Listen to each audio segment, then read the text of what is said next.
Video देखने से पहले प्लीज अपनी स्क्रीन पर सब्सक्राइब और इस घंटी के बटन को दबाइए, फिर ऑल के बटन पर प्रेस कीजिए।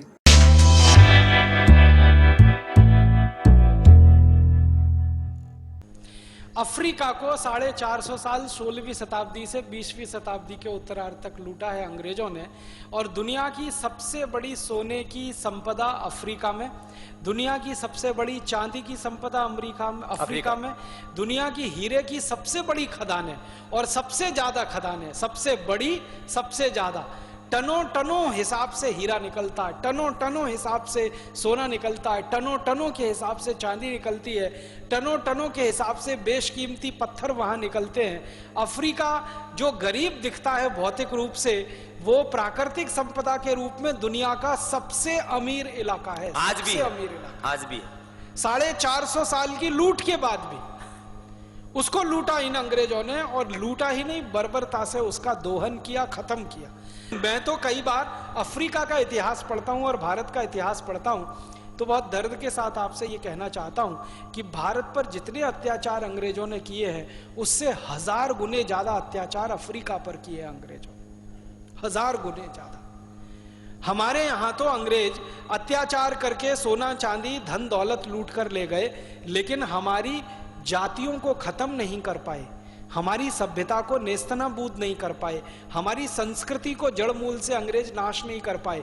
कोशिश उन्होंने बहुत की, भारतीय संस्कृति, भारतीय सभ्यता और भारतीय जाति समूह को जड़ मूल से नाश कर देने की अंग्रेज वो नहीं कर पाए, लेकिन अफ्रीका में तो उन्होंने जाति समूहों को जड़ मूल से नाश कर दिया, अफ्रीकी सभ्यता का जड़ मूल से नाश कर दिया, अफ्रीकी संस्कृति का जड़ मूल से नाश कर दिया।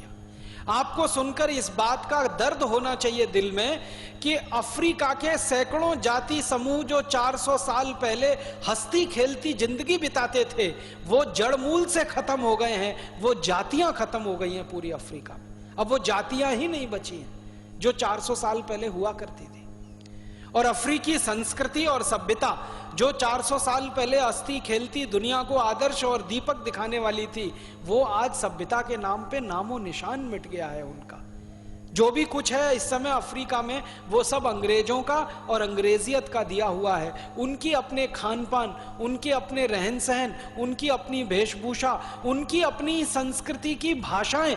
आपको मालूम है सबसे ज्यादा लोक भाषाएं दुनिया के किसी एक महाद्वीप में रही हैं तो अफ्रीका में रही हैं, सबसे ज्यादा भाषाएं।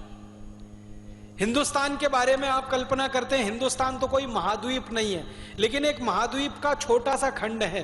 तो भारत में 18-20 भाषाएं हैं और 1632 बोलियां हैं, 1632 बोलियां हैं। अफ्रीका महाद्वीप दुनिया का ऐसा महाद्वीप रहा है जहां 3000 से ज्यादा बोलियां रही हैं और 24-25 से ज्यादा भाषाएं रही हैं। वहां पर इतना समृद्धशाली रहा है, भाषा के स्तर पर, बोलियों के स्तर पर, भूषा के स्तर पर, खान पान भोजन की 400 साल पहले की उनकी परंपराओं को देखेंगे और जानेंगे तो आंखों दांतों से उंगली दबानी पड़ती है। इतने हैरान करने वाले आंकड़े और दस्तावेज मिलते हैं अफ्रीका के। खान पान की इतनी विविधता उस देश में, हर एक इलाके में खान पीन के इतने सामान मिल जाएं कि कोई आदमी जन्म से पैदा हो और मृत्यु के दिन तक हर दिन एक नया व्यंजन खाने की इच्छा व्यक्त करे, तो अफ्रीका में मौजूद रहा है 400 साल पहले तक। और उनकी चिकित्सा पद्धति तो दुनिया में अद्भुत रही है। जैसे हमारी एक चिकित्सा पद्धति रही आयुर्वेद, जिसने सारी दुनिया को एक दिशा दी है, वैसे ही अफ्रीका की अद्भुत चिकित्सा पद्धति रही है, कुछ इसी तरह की जैसे आयुर्वेद रहा है और अद्भुत चिकित्सा पद्धति रही है। शिक्षा की उनकी अपनी पद्धति रही है, टेक्नोलॉजी में वो बहुत आगे रहे हैं 400 साल पहले, विज्ञान में बहुत सारी खोजें उनके यहां से हुई हैं, बहुत सारी बातों में वो हमसे मिलते जुलते हैं, काफी चीजें उनकी हिंदुस्तान से मिलती जुलती हैं। और अफ्रीका और हिंदुस्तान का अध्ययन किया जाए तो अफ्रीका की रिचनेस का सबसे बड़ा कारण है 400 साल पहले के दस्तावेज देखने के बाद भारत से उनका संबंध। अफ्रीका के 53 देशों का भारत के साथ 3000 साल पुराना संबंध रहा है, 53 देशों का। एक देश है उसमें से साउथ अफ्रीका, पूरा अफ्रीका साउथ अफ्रीका नहीं है, पूरा अफ्रीका तो बहुत बड़ा खंड है, साउथ अफ्रीका उसका एक छोटा सा देश है। साउथ अफ्रीका है, सोमालिया है, रोडेशिया है, जिम्बाब्वे है, ऐसे वहां छोटे छोटे 53 देश हैं। उन 53 देशों का 3000 साल तक भारत के साथ सीधा संबंध रहा है, व्यापार के आधार पर, शिक्षा के आधार पर, विज्ञान और वैज्ञानिकता के आधार पर। यहां के व्यापारी अफ्रीका में 3000 साल व्यापार करते रहे। आपको सुन के हैरानी होगी, 400 साल पहले तक हिंदुस्तान का सबसे ज्यादा कपड़ा खरीदने वाला देश अफ्रीका ही था। हिंदुस्तान के सबसे ज्यादा मसाला खरीदने वाला देश अफ्रीका ही था। हिंदुस्तान की सबसे ज्यादा खाने पीने की वस्तुएं खरीदने वाला देश अफ्रीका ही था। हिंदुस्तान के वैज्ञानिकों के आने जाने का सबसे पसंदीदा स्थान अफ्रीका था। हमने कपड़ा बनाने की जो टेक्नोलॉजी है वो सबसे पहले अफ्रीका को दी, और अफ्रीका से फिर वो इंग्लैंड में पहुंची, और इंग्लैंड ने उसकी फिर नकल करके अपने यहाँ टेक्सटाइल मिलें स्थापित की। तो भारत का अफ्रीका का 3000 साल का व्यापारिक, शैक्षणिक, आध्यात्मिक और सांस्कृतिक संबंध रहा है। उस संबंध की ताकत पर अफ्रीका उतना ही समृद्धशाली था जितना करीब भारत था। और हम अफ्रीका को जो भी माल बेचते थे, अफ्रीका उसके बदले में हमको सोना देता था। हम जो अफ्रीका को बेचते थे उसके बदले में अफ्रीका हमको चांदी देता था।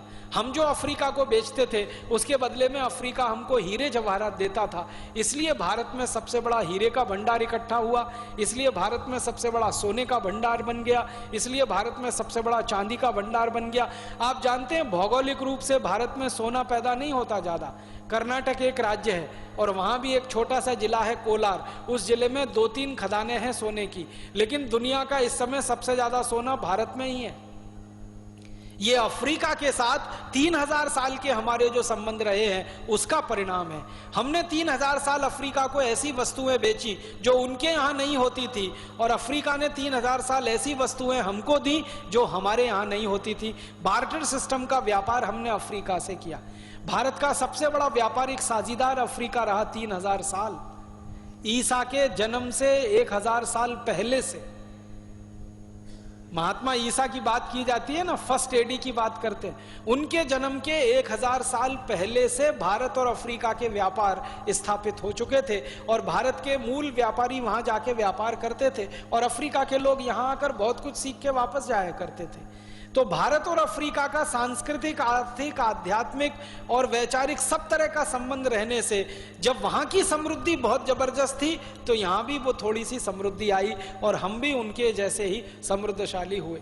बाद में 16वीं शताब्दी में अंग्रेजों की नजर अफ्रीका पे पड़ गई, क्योंकि मैंने बताया ना अंग्रेज भूखमरी के शिकार थे। इतनी भूख से मौतें होती थी कि पूरा समाज परेशान था, इसलिए वो समाज ने बाहर जाना शुरू किया। देखिए, हम भारतवासी कभी भी बाहर नहीं गए।